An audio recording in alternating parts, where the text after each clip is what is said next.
Hoy vamos a aprender que nuestro Dios es el Padre verdadero. Nuestro Dios es el Padre verdadero. Y la palabra nos muestra muchas facetas de Dios, muchas características acerca de Dios. Nos muestra que Dios es todopoderoso, que Él es omnisciente, es decir, que lo sabe todo, que Él es omnipresente, es decir, está en todas partes. Pero Dios quiere ser conocido por cada uno de los que estamos en Jesús como ¿qué? Como Padre. Por eso, ¿cómo comienza la oración que el Señor nos enseñó? Padre nuestro, no es Señor nuestro, todopoderoso nuestro, omnipresente nuestro, aceitado nuestro, no, Padre nuestro. Así es como Dios quiere presentarse ante nosotros. Así es como Dios quiere que lo tengamos a Él, como el Padre. Como el Padre nuestro. No es solo el Padre de Jesús, es nuestro Padre. Aunque durante la carrera de medicina tuve contacto con muchos recién nacidos, con muchos niños, les confieso que cuando tomé a Giol por primera vez en mis brazos, todo delicado, yo no sabía qué hacer con él. Yo no sabía cómo tocarlo, no sabía cómo cargarlo, no sabía cómo alimentarlo, se me olvidó todo. Me dio pánico cuando la enfermera nos dijo, tome, ya es suyo. El niño llorando, ¿será que no hay garantía? ¿Cierto?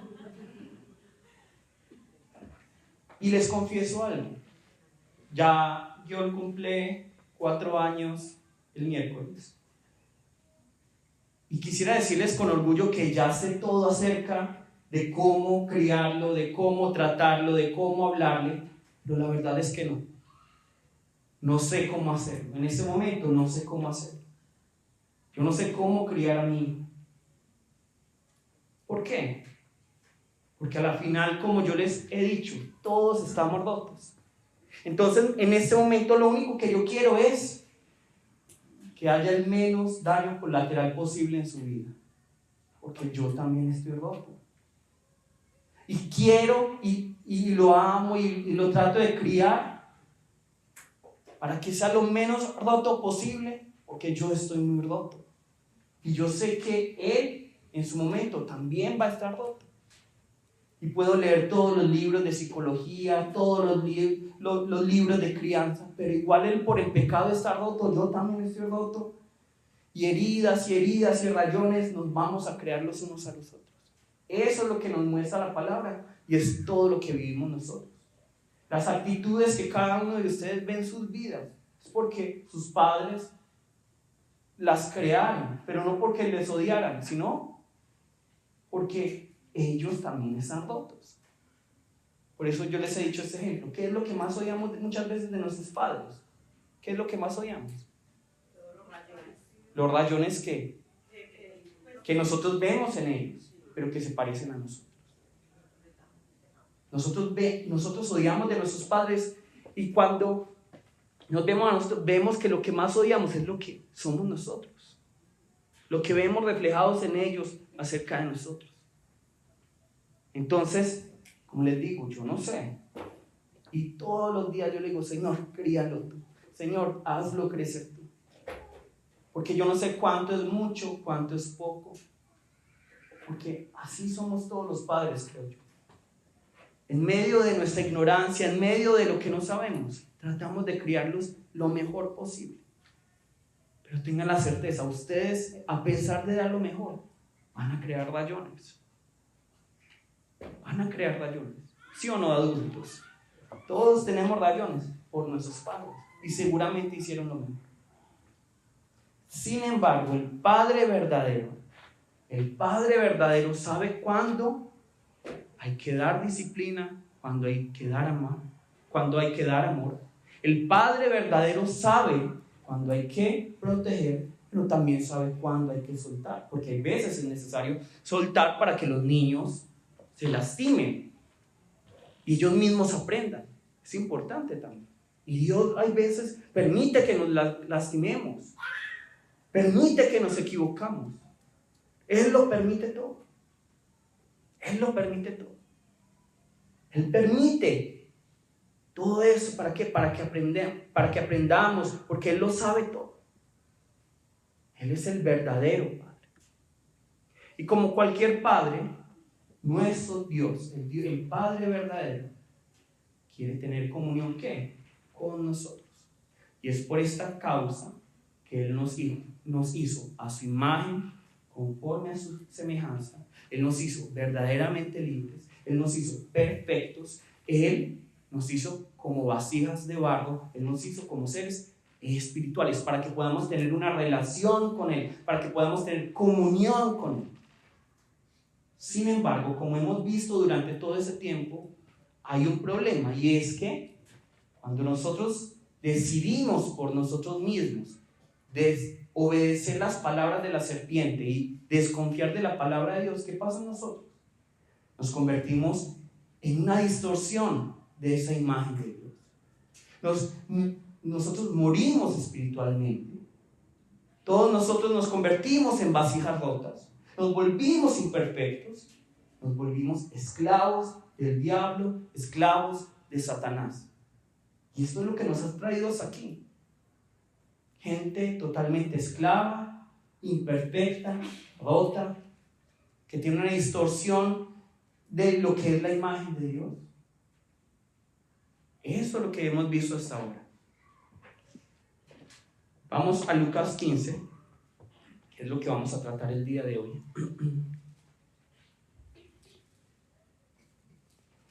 Lucas 15. Y Lucas 15 nos habla primero de dos parábolas. Dos parábolas que nos hablan primero acerca de una oveja perdida y luego de una moneda perdida.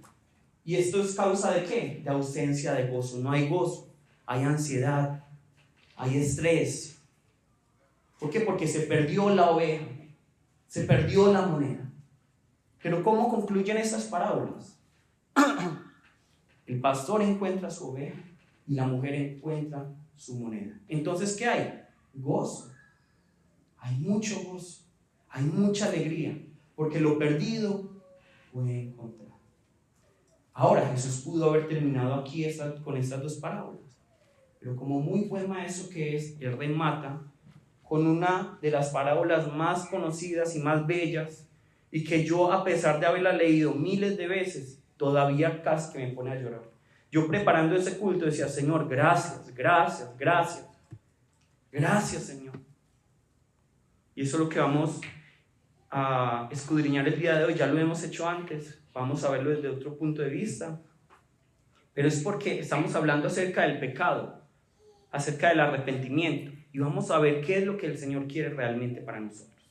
Vamos a ver el versículo 11 de Lucas 15, y nos dice: también dijo, ¿quién dijo? También dijo Jesús. Jesús dijo: un hombre tenía ¿qué? Dos hijos. Y el menor de ellos dijo a su padre: dame la parte de los bienes que me corresponde, y les repartió los bienes. Entonces, nosotros vemos aquí que el hijo menor, que el padre tiene dos hijos, y el hijo menor le dice al padre: Padre, dame mi herencia, dame mi herencia. Y tal vez nosotros no entendemos, porque ya lo hemos leído muchas veces, la magnitud de lo que el hijo le está pidiendo al padre. Pero con una pregunta lo puedo solucionar, para que ustedes entiendan qué es lo que el padre le está pidiendo al hijo. Janet, ¿cuándo recibe un sucesor su herencia? Generalmente cuando muere el antecesor, cuando muere. Entonces, en otras palabras, ¿qué le está pidiendo el hijo menor al padre? ¿Qué le está pidiendo? Que se muera. Le está pidiendo: Padre, muere, porque tú estás estorbando en mis planes. Tú estás estorbando en lo que yo anhelo, en lo que yo deseo. Tú estás estorbando que yo pueda vivir libremente cuando yo tengo el control de mi vida. Yo sé cómo vivir mi vida, tú no. Muérete y dame mi herencia. Y a pesar de que, ¿cuántos hermanos son? Entonces, 2/3 son para el hermano mayor y 1/3 solo para él. Es una parte, no parece tan justa, no es mitad, es 1/3. Pero él tiene tanta rabia con su padre, él odia tanto a su padre, desconoce tanto a su padre, que se quiere ir pronto de la casa, aún así sea con un tercio de la herencia. Él se quiere ir. Este es el hijo menor. El hijo menor se quiere ir de la casa rápido, rápido. Incluso es capaz de decirle: Padre, muérete, vete de mi vida. Yo quiero ser libre. Y eso es un reflejo de nosotros. Eso es un reflejo de nosotros, porque a eso se refiere la palabra pecado. No pensemos tanto como en actos inmorales. No pensemos tanto, fornicación, adulterio, robo, mentiras, codicia, celos, envidias. No pensemos en esto. Cuando la palabra nos habla de pecado, sí nos está hablando de esto. Pero fundamentalmente nos está hablando de ¿qué? De algo que tenemos en nuestras vidas, en nuestros corazones. Esta naturaleza de esclavitud, de muerte espiritual. Todo esto son sinónimos para decirnos: nosotros estamos atados al pecado. ¿Por qué? Porque estamos apartados de Dios. El problema no es que fornicamos, que escuchamos tal música, que comemos esto, que bebemos esto. No, el problema está adentro. ¿Por qué? Porque estamos apartados de Dios. A eso se refiere el pecado. Lo demás son solo síntomas de una muerte espiritual. Lo demás son síntomas de una esclavitud, de un estar apartados de Dios. Nosotros hacemos todo lo que es contrario a Dios porque tenemos odio hacia Él, sentimos rebeldía hacia Él. Eso es el pecado, el estar apartados de Dios. A eso se refiere la palabra. La naturaleza que está en nosotros. Nosotros tratamos de hacer el bien, pero no podemos. Nos lastimamos los unos a los otros, nos comemos los unos a los otros, nos destruimos los unos a los otros. Eso es el pecado que mora en nosotros. Y todo eso tiene una base. ¿Cuál es? Estamos apartados de Dios. Nosotros le dijimos: Dios, muérete, muérete, aléjate de mí, muérete, porque tú impides que yo pueda cumplir mis planes. Tú impides que yo pueda cumplir mis sueños. Eso es lo que nosotros le hemos dicho a Dios. A eso se refiere el pecado. Entonces la solución no es que yo venga aquí un domingo y les diga: mire, ustedes no pueden fumar, no pueden tomar, no pueden comer, tienen que vestirse de esa manera. Eso no va a solucionar nada. No va a solucionar nada. ¿Cuántos domingos que hemos hablado acerca del pecado yo les he dicho: bueno, dejen de bailar, dejen de tomar, dejen de comer, dejen de fumar? ¿Cuántas veces les he dicho yo eso? Ninguna vez, porque esa no es la cuestión. Esos son solo síntomas. Son solo síntomas. Un médico, ¿qué es lo que debe tratar? El problema, la base del problema. Los síntomas los va a tratar de manejar, pero sobre todo es la base. ¿De qué me sirve manejar el dolor de cabeza, el mareo, si yo no trato la base? Eso es lo que está tratando de hacer el Señor con nosotros. Eso es lo que nos llama el Señor. Tratar la base, que es el estar apartados de Dios. Todos estamos apartados de la presencia de Dios. Pero no porque Dios nos dijo: váyanse, sino porque nosotros dijimos: Dios, vete de nuestras vidas. Dios, aléjate. Así como este hijo menor. Este hijo menor le pide la herencia a su padre y le dice: me voy. Chao, papá. Yo ya no te quiero más. Y así hemos vivido todos, sin el Padre verdadero. Por eso tenemos todos estos rayones. Por eso tenemos todas estas heridas. Y es la única manera en que sabemos tratarnos. Con estas heridas, con estos rayones. ¿Por qué estamos así? Porque estamos sin ¿quién? Sin el Padre verdadero. Vamos a buscar ahora Lucas 13.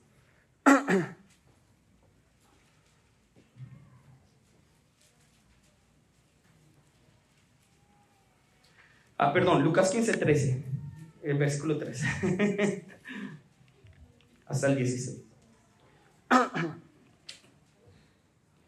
No muchos días después, no, ¿qué tal si lo lee otra persona lentamente? Daniel, ¿qué tal si lo lees? 15:13. No muchos días después, juntándolo todo el hijo menor, se fue lejos a una provincia apartada, y allí tienes viviendo Perdidamente. Hasta el 16. Y cuando todo lo hubo malgastado, vino una gran hambre en aquella provincia, y comenzó a faltar. Y fue y se arrimó a uno de los ciudadanos de aquella tierra, el cual envió a sus haciendas para apartarse cerca. No. El cual envió a su hacienda para apartarse, Para que apacentase. y deseaba llenar su vientre de las Algarrobos. que comían los cerdos, pero nadie le daba. Amén. Muy bien, gracias Daniel. Lo que nosotros vemos aquí es la causa por la que muchas personas llaman esta historia como la historia del hijo pródigo. ¿Qué significa pródigo? Significa aquí despilfarrar, ¿cierto? Gastar. No es el hijo prodigio, es el hijo pródigo, el que despilfarra, el que gasta. Sí, o sea, él gasta, él despilfarra. Entonces, lo que la palabra nos está mostrando aquí es un hijo menor que le pide la herencia a su padre, incluso diciéndole: padre, muérete. Y luego, ¿qué hace con su herencia? Él, como cree que tiene el control de su vida, va y gasta todo lo que tiene. ¿En qué? En mujeres, en entretenimiento, en un montón de cosas. Él gasta su vida. Hasta que en un momento todo se le termina. Y llega a este punto, nos dice aquí la palabra. Él se arrima a uno de los ciudadanos de aquella ciudad, el cual le envió a su hacienda para que apacentase cerdos. Nosotros de pronto, como nos encanta el chicharrón, no somos conscientes de lo que está ocurriendo aquí. Pero para un judío, ¿qué significa que este joven esté apacentando cerdos? ¿Quién me puede decir? Levanta la mano. ¿Qué significa para un judío decir: voy a apacentar cerdos? ¿Qué significa? El cerdo es un animal impuro, un animal sucio. Entonces, tan bajo llegó el hijo menor que incluso fue a apacentar cerdos. Pero no solo esto, mire lo que nos dice aquí la palabra en el versículo 16. Y deseaba llenar su vientre de las algarrobas que comían los cerdos, pero nadie le daba. Entonces la palabra nos dice que llega al punto este hijo menor a bajar tanto, a rebajarse tanto, que incluso, ¿qué es lo que desea? No solo trabajar con los cerdos, sino que comer la comida de los cerdos. En otras palabras, se convirtió peor en un cerdo. Se convirtió en un animal. Se convirtió en lo peor que un judío podría imaginarse, un cerdo. Completamente un cerdo. Y hasta allí es donde el mundo nos ha traído, el pecado nos ha traído. Nos ha llevado a desear lo de los cerdos, lo impuro, lo que el mundo anhela, que no es nada, que es basura. ¿Cuántos de nosotros no nos matamos por plata? ¿Cuántos de nosotros envidiamos a esos influencers que están súper huecos y decimos: yo quiero ser como él? ¿Cuántos? Yo creo que es necesario en ese momento, cuando Jesús le dice a sus discípulos: dejen las redes y síganme. A nosotros también nos dice: deja las redes y síganme. Dejen las redes sociales y síganme. Pegados a Instagram, pegados a Facebook, pegados. ¿Por qué? Porque allí está nuestra vida. En estos días yo estaba en Instagram, porque yo también tengo. Y luego contabilicé el tiempo que me gasté. 30 minutos, 40 minutos. Viendo imágenes que de pronto no van a ser de edificación para mi vida. ¿Cuántos de nosotros estamos absortos en esas necedades, en las cosas del mundo? Y todo eso es ¿por qué? Por el pecado. Anhelando las cosas de este mundo. Anhelando la porquería de este mundo. Creyendo que la fama y el dinero nos van a satisfacer. No crean que el dinero y la fama nos van a satisfacer. En Corea en ese momento hubo un momento en el que muchos actores, muchos cantantes se suicidaban, teniendo todo el dinero del mundo. ¿Ustedes creen que la fama y el dinero realmente les va a llenar? No nos llenan. Eso no satisface. Eso no es lo que va a traer alegría al corazón. Y esto es lo que creía el hijo menor. Si cuando yo tenga mi dinero y esté en control de mi vida, ahí voy a ser verdaderamente feliz. Pero ¿hasta qué punto llegó? Hasta desear apacentar a los cerdos y comer su comida. Se volvió peor que los cerdos. Cuando en vez de desear la comida de los cerdos, debió haber querido comerse a los cerdos. Él prefirió comer la comida de los cerdos. En otras palabras, lo que nos está diciendo Jesús, se volvió un animal. Un animal. Y así estamos nosotros. Nosotros creemos, sí, el ser humano, la cúspide de la evolución. No, en ese momento, miren la porquería que somos en la realidad. En ese momento nos matamos, nos odiamos, nos insultamos, nos chismoseamos el uno del otro. Eso es ser humano. Por eso cuando dice, no es que el ser humano es que como somos seres humanos, fallamos. Esa es la peor excusa. Así no nos creó Dios. Pero entonces el hijo menor seguramente hablando con los cerdos, y cerdo, cierto que está muy rico. Y entre ellos, sí, claro, está muy rico eso. Pero Dios no nos creó para ser como los cerdos. Pero somos como cerdos, deseando las algarrobas de este mundo, deseando la comida de este mundo. Pero nos dice la palabra, el versículo 17. ¿Quién lo lee, por favor? 17 y al 19. ¿Quién lo quiere leer? Hilda.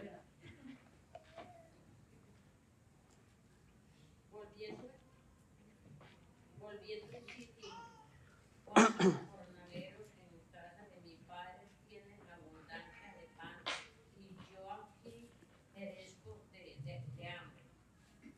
Me levantaré e iré a mi padre y le diré: Padre, he pecado contra el cielo y contra ti.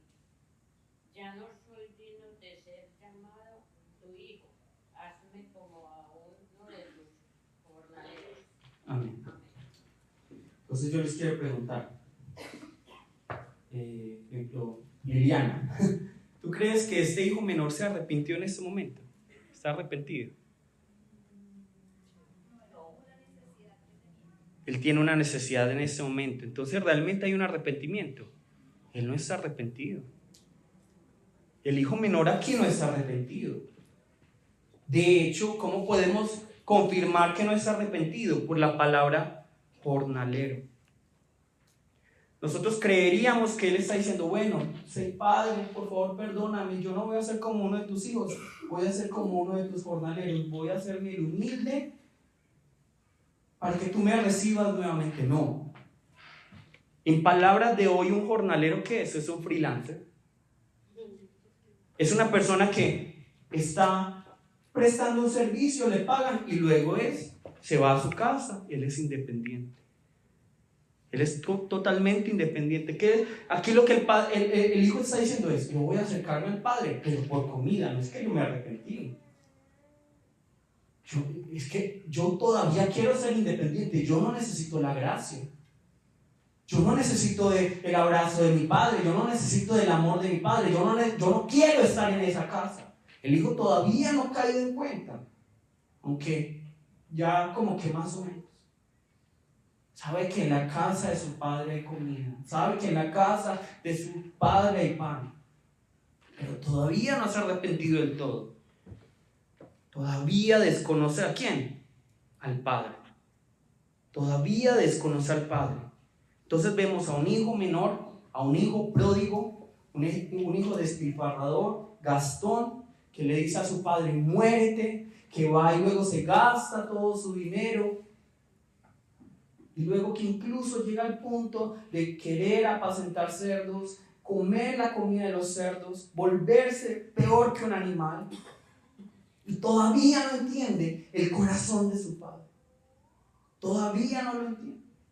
Todavía sigue pensando, ¿cómo puedo adquirir? ¿Cómo puedo tener independencia? ¿Cómo puedo estar apartado del Padre? ¿Cómo puedo estar? No necesito la gracia.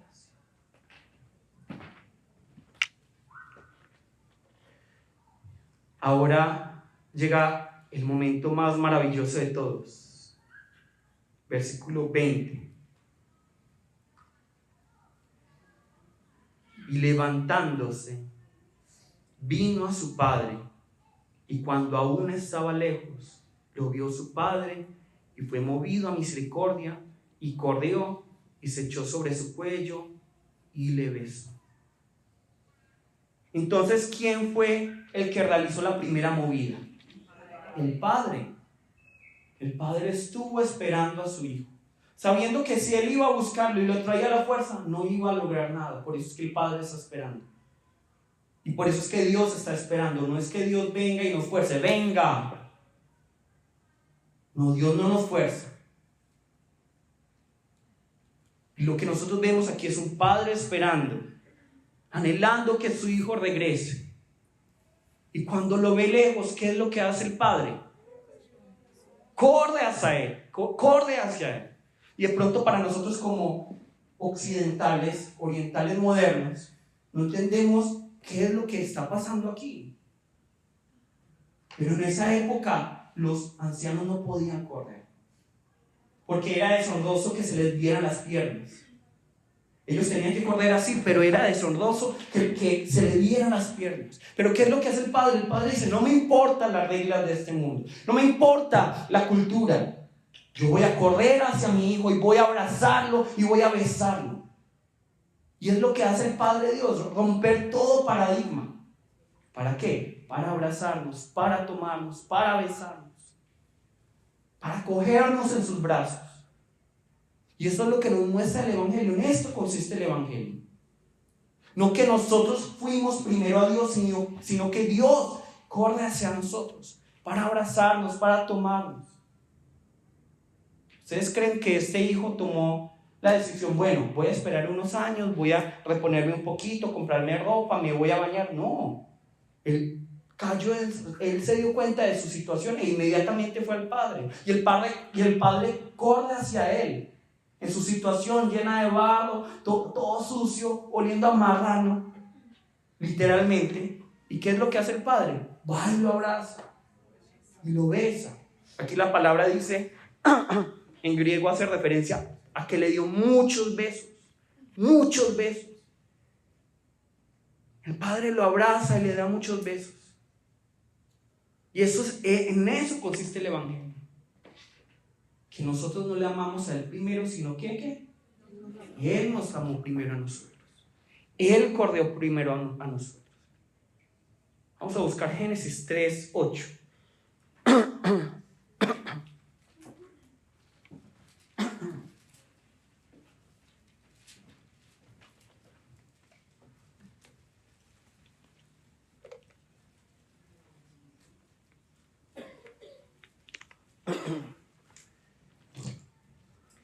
Génesis 3:8.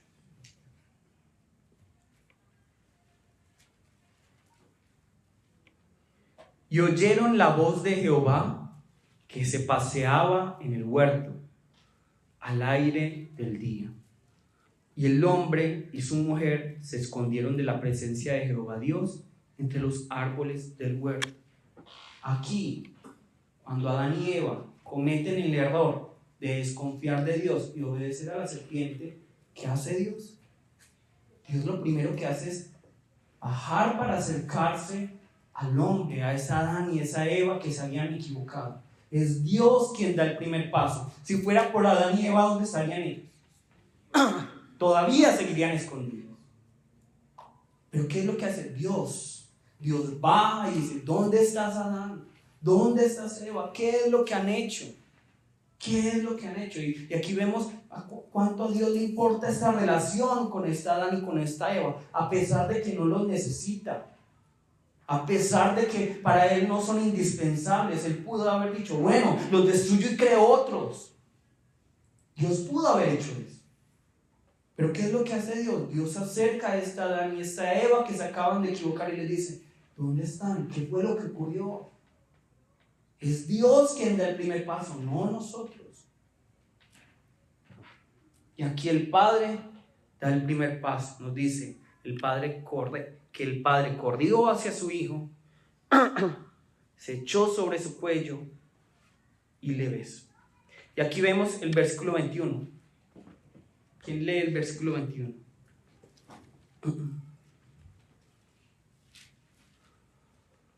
¿Quién lee el versículo 21? No, Lucas 15, 21.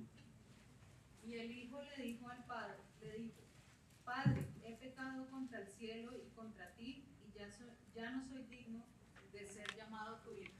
Padre, he pecado contra el cielo y contra ti, y ya no soy digno de ser llamado tu hijo. Aquí algunos dicen que el hijo como que fue interrumpido por el padre. Pero esto no es lo que nos dice la palabra. Más bien es como que el hijo en este momento entendió el corazón del padre.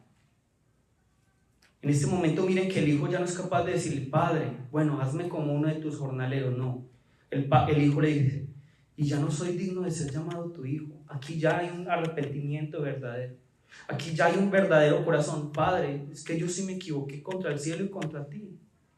Yo ya no soy digno de ser llamado tu hijo. Yo creo que esto es lo que Dios quería de Adán y Eva, no que se escondieran. Pero dice, Padre, he pecado contra el cielo y contra ti, ya no soy digno de ser llamado tu hijo. Aquí hay un corazón de un hijo que está diciendo, papá, yo me equivoqué. ¿Y cómo se dio cuenta el hijo que se había equivocado? A través de ese abrazo y ese perdón del padre. Y por eso es tan importante, y yo se los he dicho, no es que yo les esté diciendo a ustedes, no coman, no beban, no fumen, vístanse de esta manera, bueno, no forniquen, no adulteren, no mientan. Eso no sirve para nada, la misma palabra lo dice. De nada sirve que uno diga no haga, no vista, no toque, no. Eso no sirve para nada. Y por eso Jesús no vino para decirnos, bueno, no haga. No. ¿Para qué vino Jesús? Para mostrarnos el amor del Padre, para mostrarnos el perdón del Padre. Porque esa es la única manera en la que podemos realmente decir, Señor, me arrepiento. ¿A qué se refiere el arrepentimiento según la Biblia? ¿A qué se refiere? ¿A un cambio de qué? A un más básico aún. De actuar, ¿qué más? De vida, ¿qué más? Más simple aún. Es volver al Padre. Miren, el hijo pródigo no había caído en cuenta todavía. El hijo pródigo no recibió el amor del padre porque él ya se había arrepentido. Él no pidió perdón, todavía no había dicho perdón, no se había cambiado sus ropas, no había dado la retribución que debía dar. Entonces, ¿a qué se refiere la palabra cuando nos habla de arrepentimiento? Es volver al Padre. Y la invitación de Dios el día de hoy para nosotros es: venga al Padre tal y como usted es. ¿Ustedes cómo creen que comenzó mi papá en la vida de fe, y luego pastor, y luego donde está en ese momento? Porque él dijo: Señor, perdóname, yo quiero creer en ti, sí. No, él dijo: yo voy al Señor por mis hijos. Y eso Dios lo vio. Él es como mi papá de otra manera, de otra forma de ver, es como este hijo menor. ¿Qué ganancia puedo obtener de mi padre? ¿Qué ganancia puedo obtener de Dios? Que Él cuida a mis hijos. Pero el solo hecho de que mi papá haya visto a Dios y haya dicho: Dios, yo voy a ti, para Dios eso ya es suficiente. El otro trabajo lo hace Él. El otro trabajo lo va a hacer Dios. Entonces la invitación de la palabra el día de hoy: no importa usted cómo esté, venga al Padre, venga a Dios, venga a Jesús, venga, solo venga, que Él hará lo que tiene que hacer. Él hará por usted y lo abrazará y lo besará. Pero solo venga al Padre. ¿Cómo vino el hijo menor? ¿Ya vestido? No, vino como es.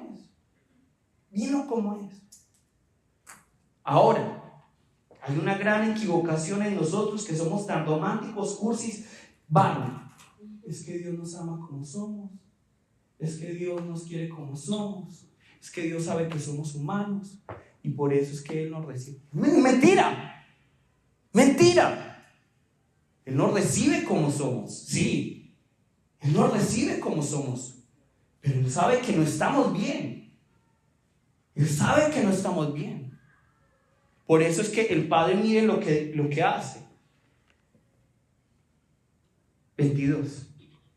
Pero el Padre dijo a sus siervos: sacad el mejor vestido y vestidle, y poned un anillo en su mano y calzado en sus pies, y traed el becerro gordo y matadlo, y comamos y hagamos fiesta. Porque mi hijo muerto era y ha revivido, se había perdido y es hallado, y comenzaron a regocijarse. El Padre nos recibe tal y como somos. Amén. Pero no es que Él esté de acuerdo con cómo estamos. Y por eso es que el Padre no le dice: bueno, déjenlo ahí, huele maluco, lo queremos así. Huele a mardano, bueno, pues, ¿qué se hace? Montemos un cenú aquí. No, Él dice: no, vamos a cambiar esas vestiduras, vamos a darle autoridad de hijo, vamos a transformarlo. Y ustedes no confíen en alguien que se llama amigo y no les dice que es incorrecto en sus vidas. No, porque la palabra dice: ¿cómo se afila el hierro? Con hierro, y el hombre con el hombre. Cuando un amigo dice: mira, estás equivocado aquí, en la vida de fe tienes que corregir esto, eso es un verdadero amigo. No el que te dice: todo está bien, todo muy lindo, todo perfecto. No. Un esposo, una esposa, mi esposa, mucha cantaleta para mí. ¿Por qué? Porque ella me ama, ella me dice: hay que corregir esto y esto y esto. Si yo lo veo de manera negativa, no es que ella me odia, solo me echa. No, es que ella sabe, en mi vida de fe, ella me dice: down, ¿por qué en la predicación no hiciste eso? Down, ¿por qué en este instrumento? Down, ¿por qué no leíste la Biblia? Down, ¿por qué no? Y ella, pero yo ¿cómo recibo eso? Cantaleta, muy fácil. No, es que ella me ama mi espíritu. ¿Cuántos de ustedes a sus amigos, a los miembros de la iglesia son capaces de decirle: mira, tienes que corregir esto? No leíste hoy la palabra, vamos a leer juntos, vamos a orar juntos, vamos a hacer esto juntos. ¿Por qué no? ¿Por qué no? Porque somos egoístas. Porque creemos que un buen amigo es aquel que te dice: todo está bien, yo te amo como eres. No, hay que mejorar, hay que mejorar. Un psicólogo, una vez lo escuché: una de las personas que uno siempre debería tener en la vida es una persona a la que uno le tenga envidia. ¿Pero en qué sentido? En que esa persona avanza y uno quiera seguir avanzando como esa persona. Uno quiera seguir como esa persona. No estén con personas que les digan: mira, es que te pegó. Sí, tienes toda la razón, pegale vos, odialo. Es que te hizo. No, eso no es un buen amigo, eso no es un buen cónyuge, eso no es un buen novio. Un buen novio es lo que dice: pero mira, yo sé que sientes odio, pero la palabra que nos dice: amemos, perdonemos. Eso es lo que dice la palabra. Eso es un buen amigo, eso es un buen cónyuge. Pero que se ven muchas veces en los matrimonios: sí, vamos a hacernos iguales como somos uno, odiemos juntos. Vamos a hacer cosas malas, vamos juntos. No. ¿Por qué? Eso no es un buen cónyuge.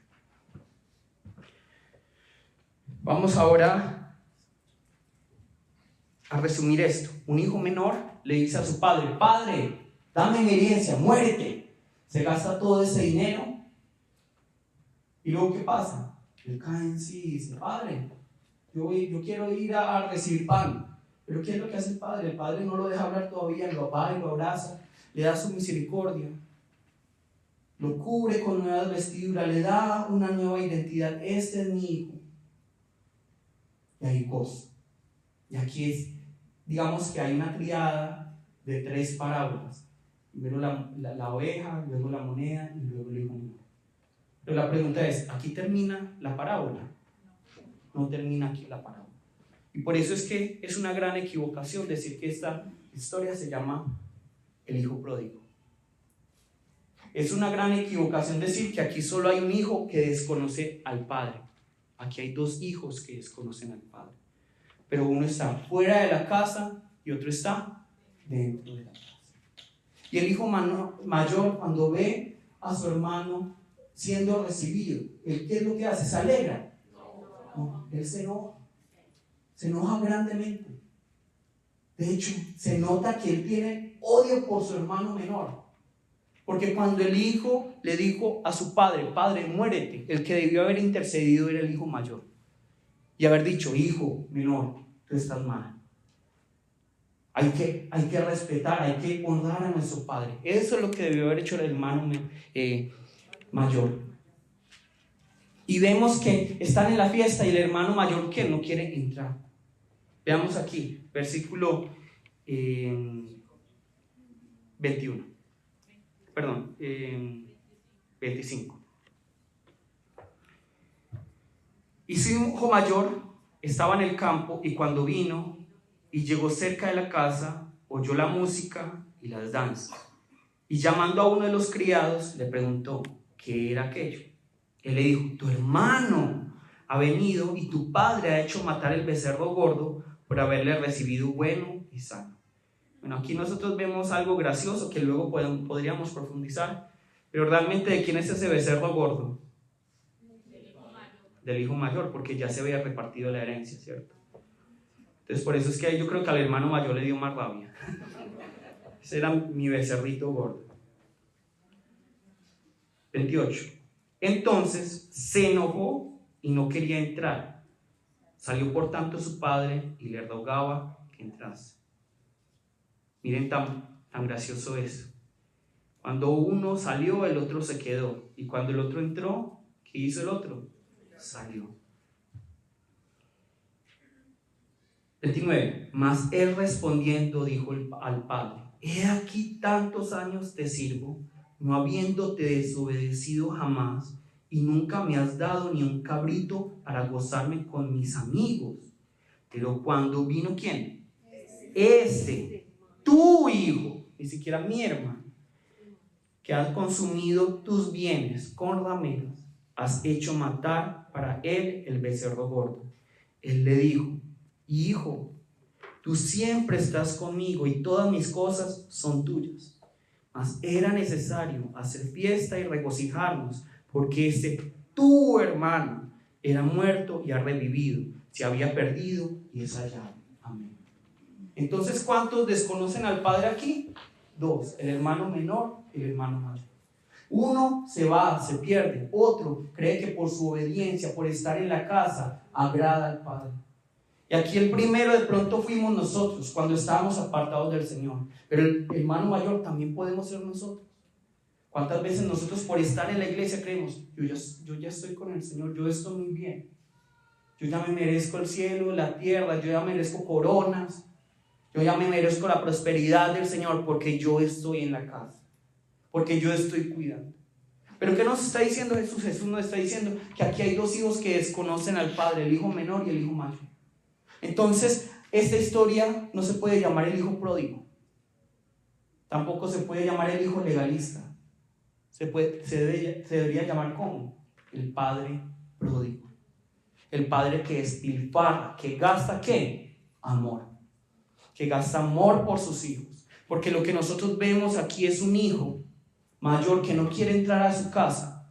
Pero ¿qué es lo que hace el padre? De pronto nosotros no lo entendemos. Pero ¿qué es lo que hace el padre? El padre va y se humilla ante su hijo mayor incluso y le dice, hijo, venga entremos. Porque tu hijo menor estaba perdido. Todo lo que está ocurriendo aquí es una total vergüenza para el padre. Que haya sido, tenido un hijo rebelde, que haya luego corrido hacia su hijo, que haya abrazado a su hijo, que haya perdonado a su hijo, que luego vaya y le pida a su hijo mayor que entre a la casa. Todo esto es una gran deshonra hacia su padre. Pero ¿qué hace el padre? El padre dice, no me importa, voy a ellos para rescatarlos. ¿Cuál es el fin de esta historia? Janet, ¿el hijo mayor entró o no entró a la casa? ¿Qué? ¿No entró? ¿Dónde dice eso? La palabra no termina. La palabra no tiene una conclusión. Es una invitación. Es una invitación ¿para quiénes? Para esta audiencia que está escuchando este pasaje. Vamos al versículo 1 y 2. de Lucas 15.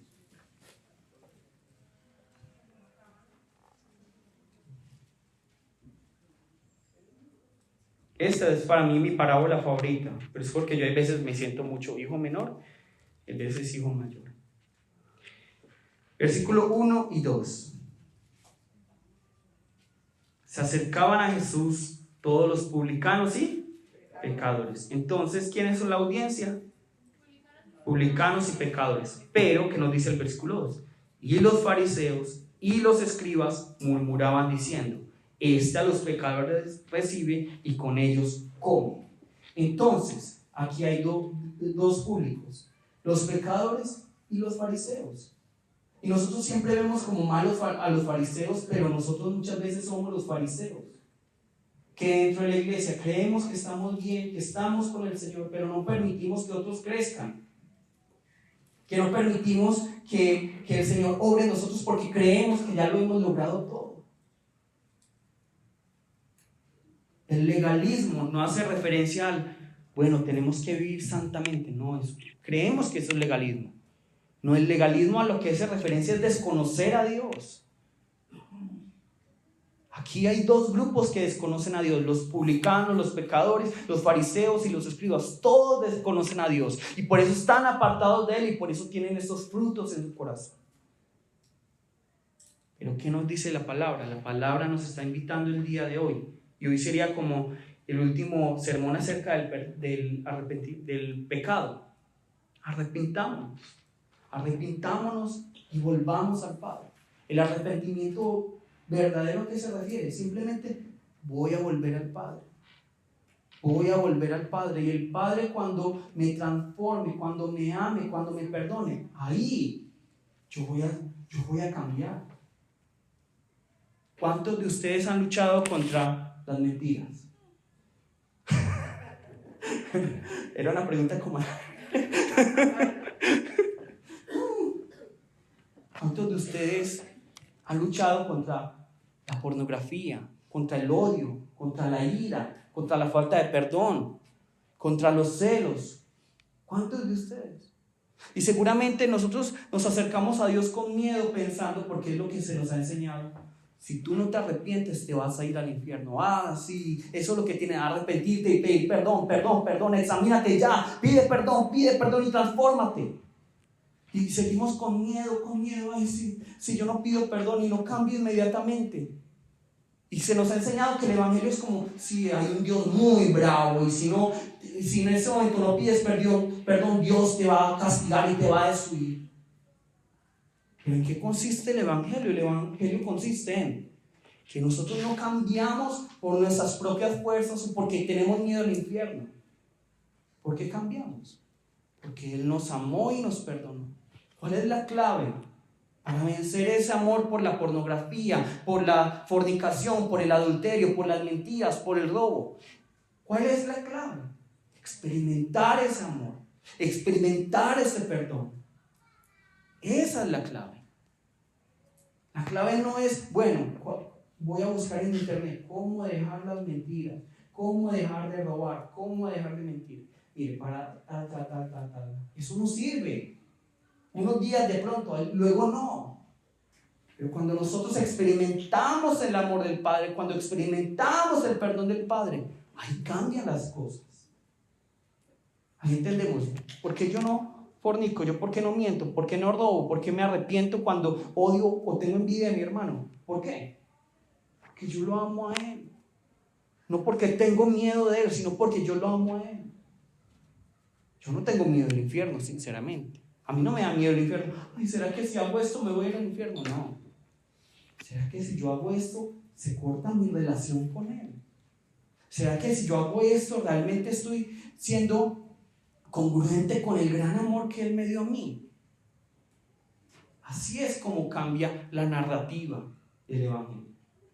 No es un evangelio de miedo, sino un evangelio que Él nos amó, por eso nos transforma. Es su amor, es su perdón el que nos transforma. Amén.